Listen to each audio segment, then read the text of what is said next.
Hi guys, আমি অর্পিতা। আজ নিয়ে এসেছি আপনাদের জন্য একটি নতুন রেসিপিটি হলো গোবিন্দভোগ চালের পায়েস।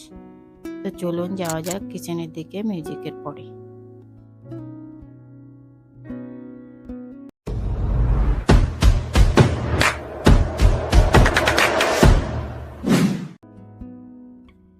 তো বন্ধুরা, আমি এখন 4 প্যাকেট দুধ নিয়েছি, রেড কাউ। 2 কিলো দুধ আছে। দুধটা আমি এবার কড়াইতে ঢেলে নিলাম।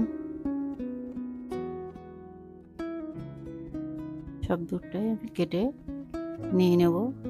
তারপরে দুধটাকে আমি ভালো করে ফুটিয়ে রেখে দেব।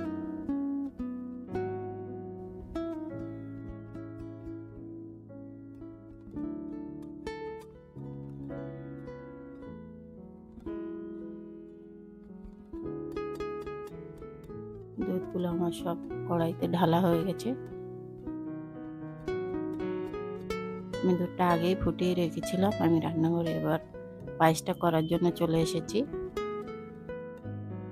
কড়াই আমি বসিয়ে দিলাম। গরম হলেই তারপরে আমি চালটা দেব। সব আমি রেডি করে রেখেছি। 200 গ্রাম গোবিন্দভোগ চাল আছে, ধুয়ে রেডি করে রেখে দিয়েছি। বাতাসা 200 গ্রাম, 100 গ্রাম মিশ্রি, 100 গ্রাম চিনি, আর সাথে পরিমাণ মতো কাজু কিশমিশ নিয়ে রেখেছি। আর চালটা ধুয়ে তারপরে ওর মধ্যে আমি সামান্য ঘি আর কিছুটা এলাচ থেতে করে মিশিয়ে রেখে দিয়েছি। দুধটা ফুটে উঠলে আমি চালটা ছাড়ব।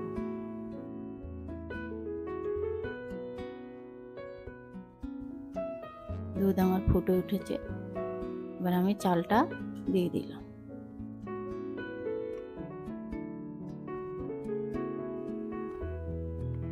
চালটা দেওয়ার পরে ভালো করে নাড়াচাড়া করতে হবে, না হলে নিচেই দলা বেঁধে যাবে।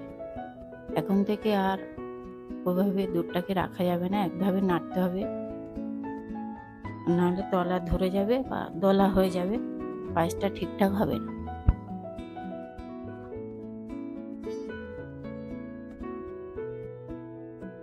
এইভাবে নাড়াচাড়া করে সুন্দর করে দুধটাকে চালের সঙ্গে মিশিয়ে দিতে হবে। তাতে আমি কাজু কিশমিশটাও একবারে দিয়ে দিলাম, দিয়ে মিশিয়ে দিলাম। তারপরে এটাকে আমি 10-15 মিনিট ধরে রান্না করে নেব।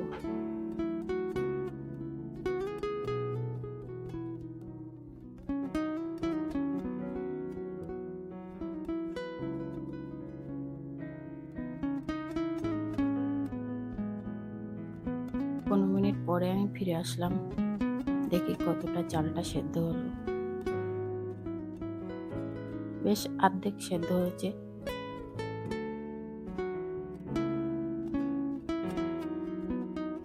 এটাকে আমার আরো 10 মিনিট রান্না করে নিতে হবে।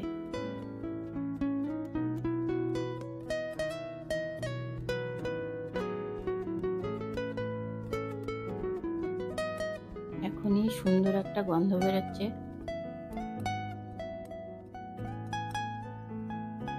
দশ মিনিট পরে আমি ফিরে আসলাম। এবার আমি মিশ্রি, বাতাসা এবং চিনিটা দিয়ে দিলাম। এই মিষ্টিটা দেওয়ার ফলে এবার জল কেটে বেরোবে, পায়েসটা আরো হালকা হয়ে যাবে। এখন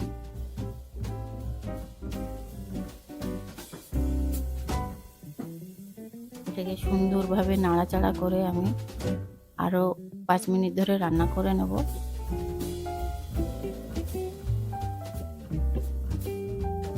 নাড়াচাড়া করতেই হবে, হাতা সরানোই যাবে না, তাহলে তলা ধরে যাবে, দলা বেঁধে যাবে, আর পায়েস খেতে একদম ভালো লাগবে না। তখন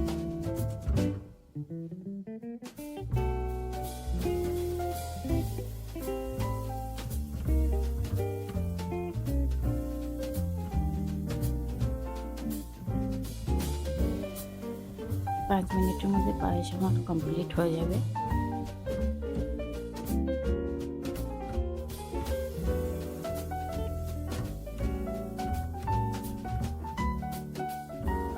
পায়েস আমার প্রায় হয়ে গেছে।